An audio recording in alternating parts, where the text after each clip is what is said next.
Hello and welcome to Farm Connections. I'm your host, Dan Hoffman. On this episode, we take part in corn shredding days at the Dwain Gerken Farm in Oak Center. Take a look at some awesome farm equipment and discuss the history of the event with the Gerken family. Crop insurance expert Paul Tangen stops by to provide some risk management information, and the University of Minnesota provides us with a new best practices segment. All here today on Farm Connections.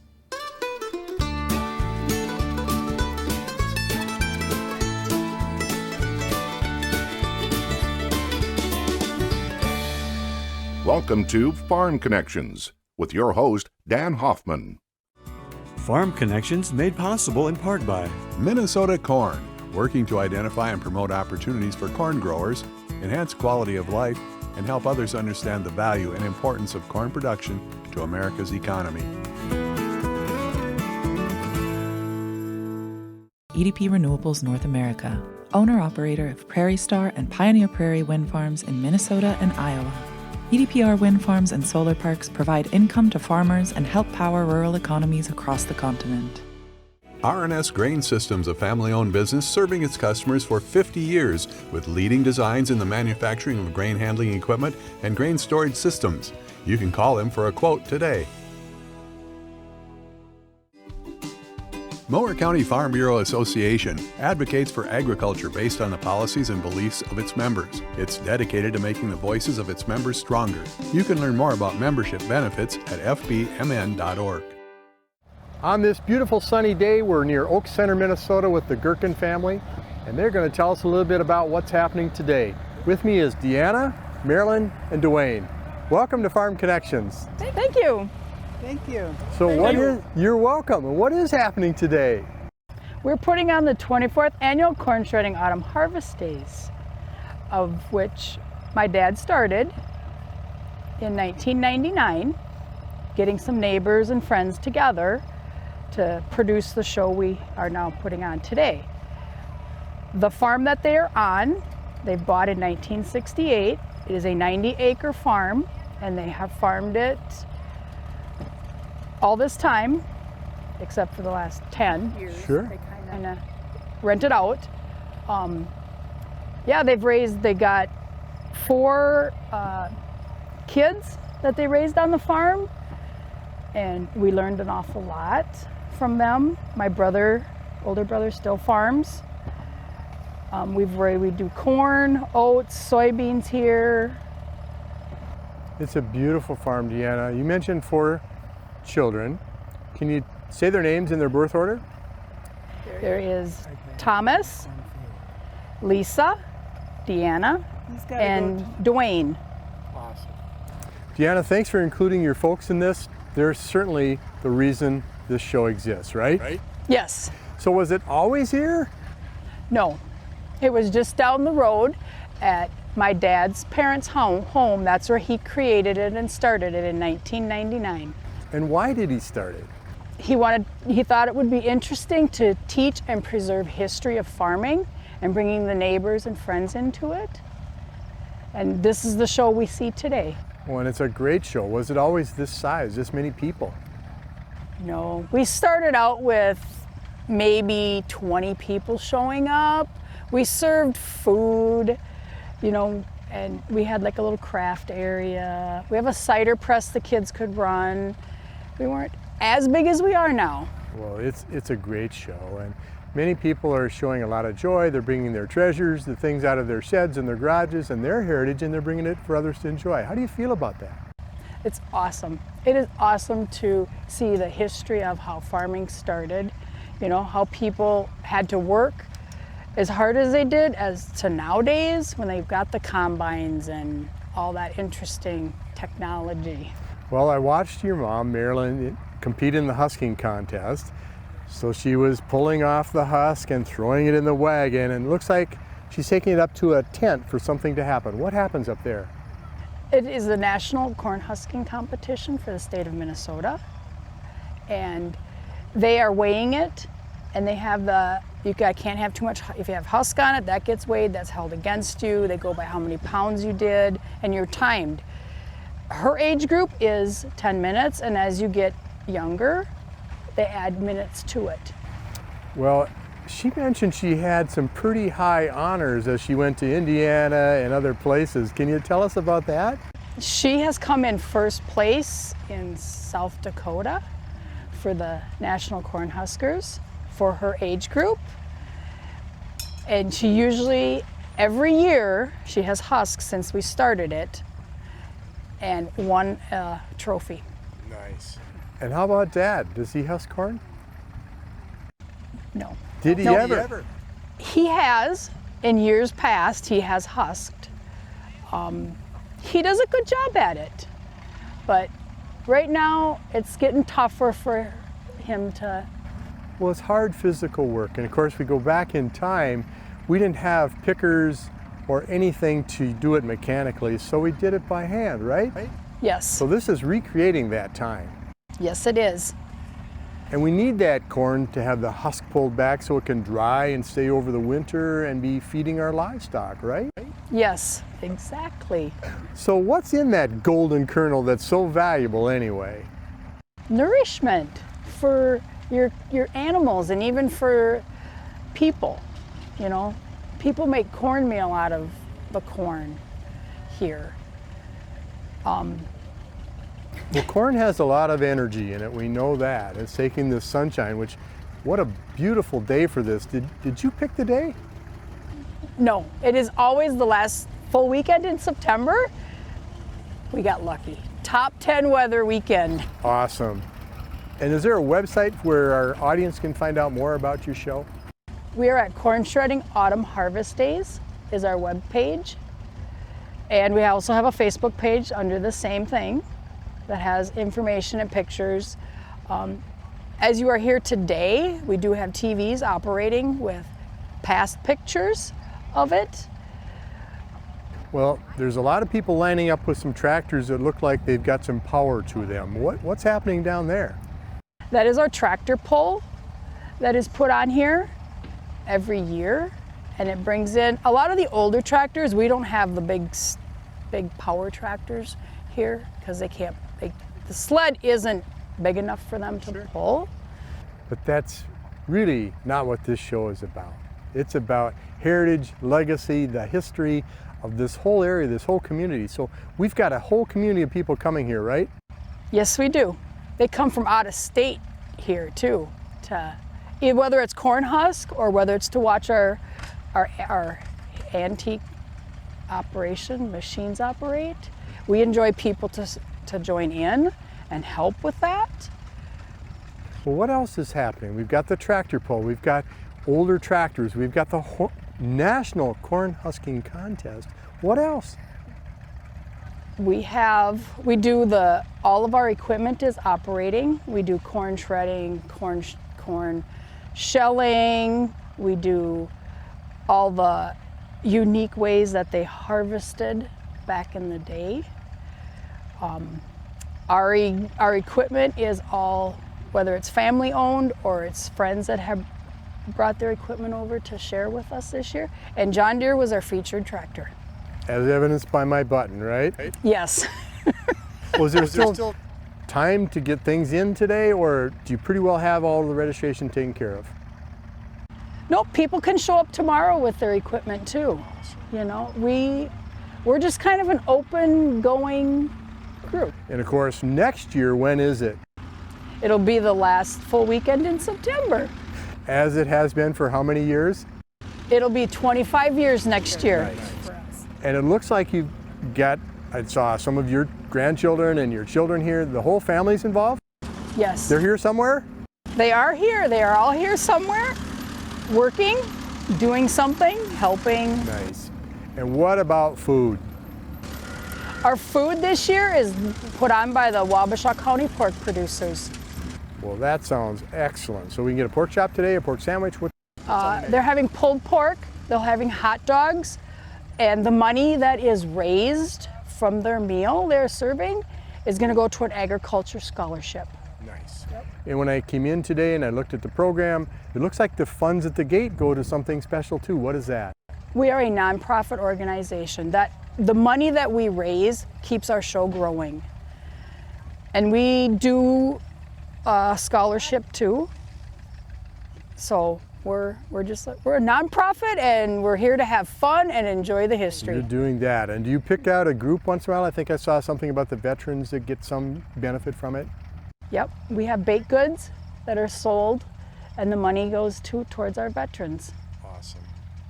So if I'm watching the show, why should I put this on the calendar for next year in September? Because we are here to teach and preserve the history of farming. And I haven't seen anybody with a frown yet, so what a wonderful job your family is doing. Thank you, Thank Deanna. you. Stay tuned for more on Farm Connections. Farm Connections Best Practices, brought to you by Absolute Energy and AgVantage Software.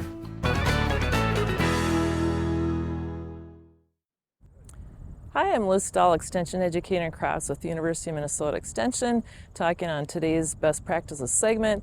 And today I'm going to talk about optimal windows to seed a cover crop in Minnesota. So we know with cover crops, some of our best windows to seed a cover crop would be after an early harvest of a crop like corn silage or small grain or a canning crop. That gives us the most time to have establishment of that cover crop, because research has shown whenever we can seed that cover crop, say for example we've looked at cereal rye, if we're seeding that in early to mid to late September, that we get more biomass in the fall, and we also get more biomass in the spring. It just helps with establishment and getting more biomass. That means that we have the potential for more benefits from that cover crop, such as soil health benefits, erosion control, weed control, and so forth. So again, being able to seed it earlier is very beneficial for establishment. It's great too if you can time it right before you get a rainfall, because precipitation is very important for establishment as well. Now, knowing that, most of our farmers here do corn and soybeans for grain harvest. So with that pushes that date that we can seed that cover crop a little later in the season. Some options that you could look at, let's say if you're in corn, wait till that corn reaches physiological maturity. Once that canopy starts to open up, we can do things like a high boy seeder, possibly a drone, broadcasting that cover crop into the standing crop. Also in soybeans, there's options to try, again, once soybeans reach physiological maturity, they turn yellow, those leaves start to drop. If you have like a helicopter, or you could use a drone again, or a high boy type seeder, those would be options that you could interseed in later in the season. Now you're not getting the seed to soil contact that you would with a drill, but if you again could time it that you get enough moisture right after seeding, that's going to really help your establishment. And it does give you a little wider window to let that cover crop get established in the fall. Now, that doesn't mean that you can't wait till after harvest. In some years, we do have an earlier harvest. So once you get the grain off, then you can use a drill to seed that cover crop in both corn and soybean. Again, getting better seed to soil contact. We may not get as much establishment in the fall, not as much in the spring either, but that is an option to look at. One other window for seeding a cover crop is this early interseeding in the spring. Different people have tried that as well, and we've looked at that. University of Minnesota researchers have evaluated this, especially at Lamberton at our Research and Outreach Center there.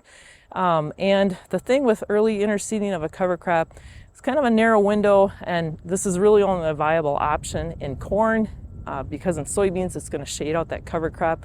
Number one, you got to make sure you're using a cover crop that can handle shade. So something like annual ryegrass would be better than, say, cereal rye. And seeding that cover crop between like the V2 to V4 stage of corn, so that's like 2-leaf collars to 4-leaf collars.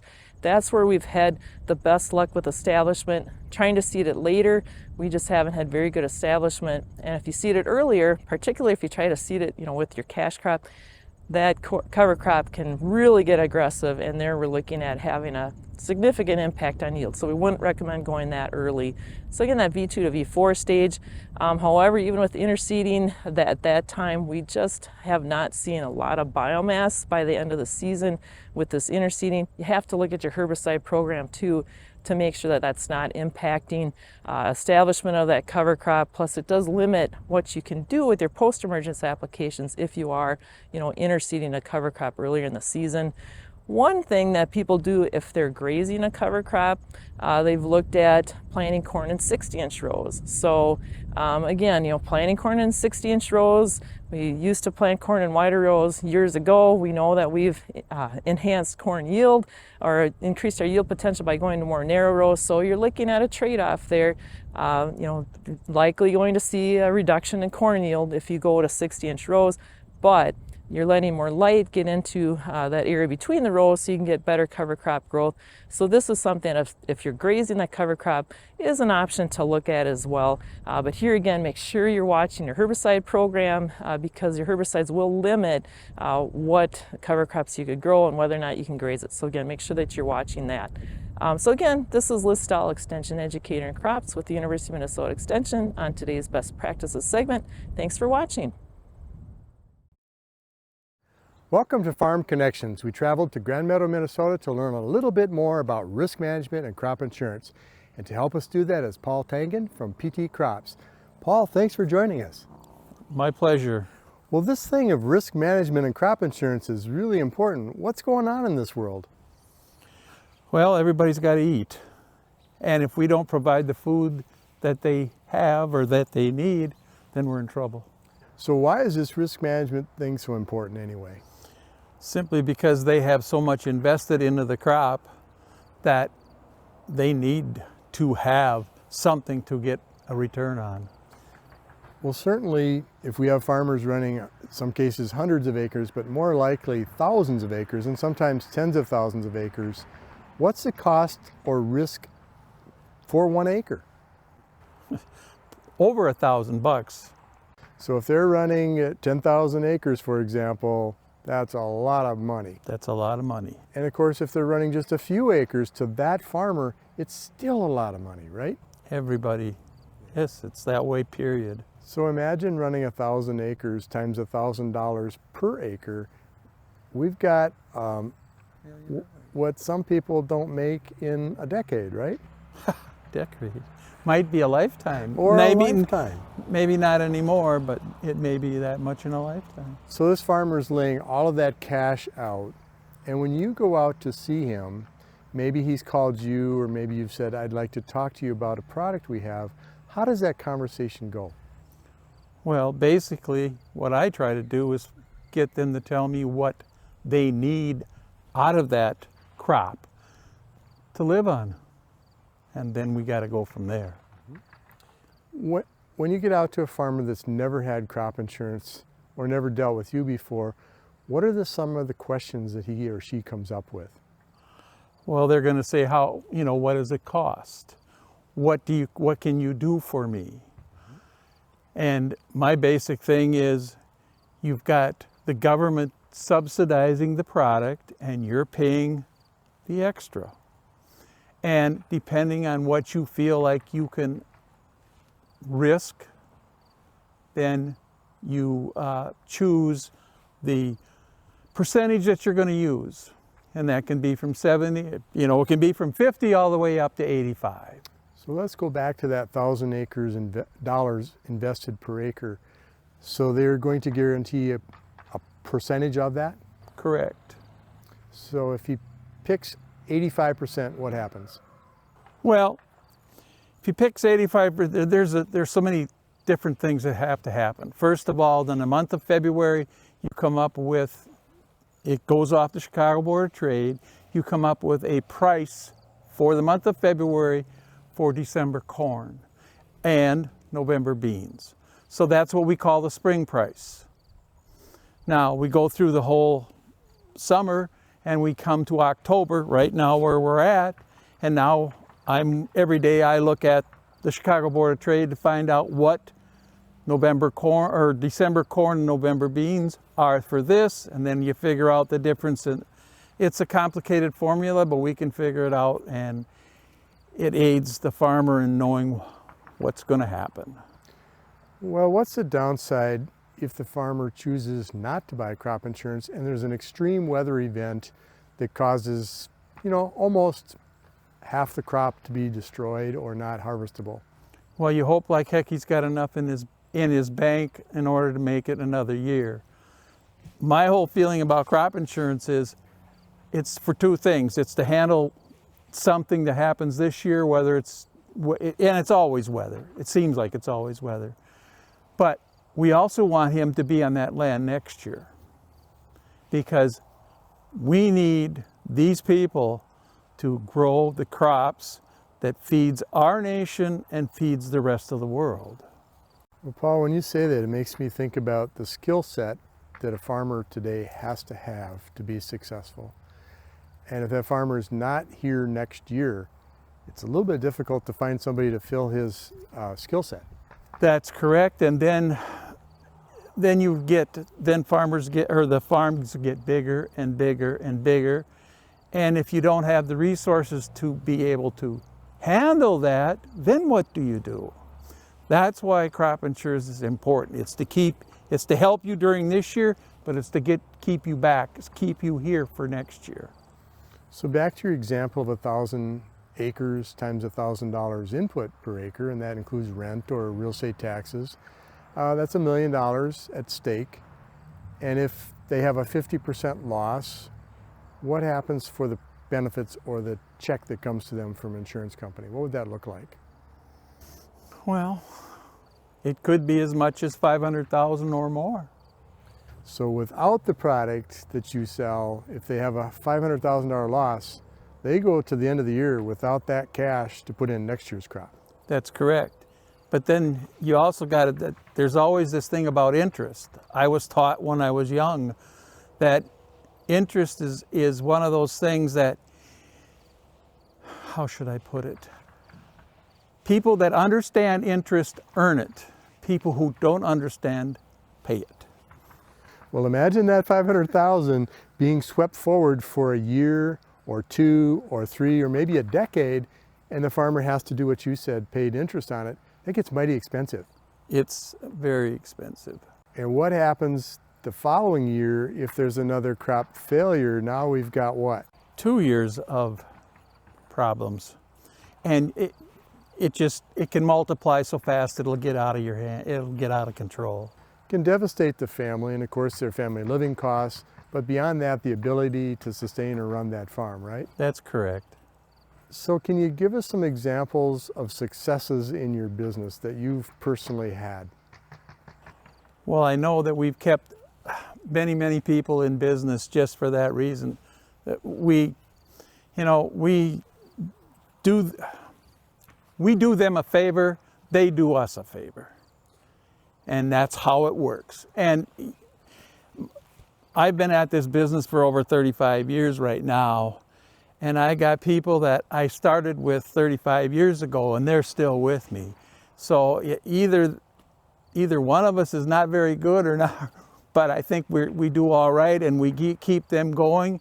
We help them as far as making some decisions as far as what they can do, can't do, what they, as far as, and where they should be as far as their insurance. The coverage level. The coverage level. What's going to be out of your pocket, what's going to be out of the government's pocket. It works. It really does. It keeps people in business, and that's all we're after. So part of that funding for the, certain things have to happen for the government to pay part of the premium, but the motivation is keep farmers in business, and then farmers, when they make money, what happens? They spend. They spend it in our community, don't they? Yes, they do. All small communities live on those people. So we should want them to be successful, I would think. We always want them to be successful because it's not fun to go to somebody's house that's grumpy. Well, that's true, or doesn't have enough money to put the crop in next year. Yes, and that's when we both sit down and cry, because then one of us failed maybe, but we try to give them what we think is the best thing for them, and then they make the decision, go from that. Well, you're consulting with the farmer and you come up with a plan. He then pays you premiums, Yep. or your companies. And the benefit is he's got some protection. What happens when there's a loss? Do you go out and do the yield checks? I turn the claim in, but the government has said that as an agent, you stay away from the multi-peril. You turn it to an adjuster and he takes care of it. So a third party actually It's actually a third party that does it. And actually the other thing, there's a built-in, I don't know what the word I want to say. After 2 years, the adjuster cannot be there again for another year. So in other words, if he works the guy's claim 2 years in a row, he has to be out, and then a year from then he can come back in. So but bit of a safety. It's a safety net. The government is always after a safety net, and it's a very good safety net. I would think you would like that because you're so much wanting that farmer to do well. You're probably not going to be as impartial. You're going to want everything as good as you can for that farmer. So it's good to have a third party. You bet. It takes that pressure away from you. Takes the pressure off of me, and after a while, those people become friends of yours and theirs, and everybody's, you know, is he coming? Oh, I'll give him a call and he'll be there. Well, thanks for helping our farmers. If you didn't get told, I want to. Food's important, fiber's important, fuel's important, and the work you do is important. Thank you, Paul. Thank you. Stay tuned for more on Farm Connections. Well, that just about does it here for today's episode of Farm Connections. I'm Dan Hoffman. Thank you for joining us.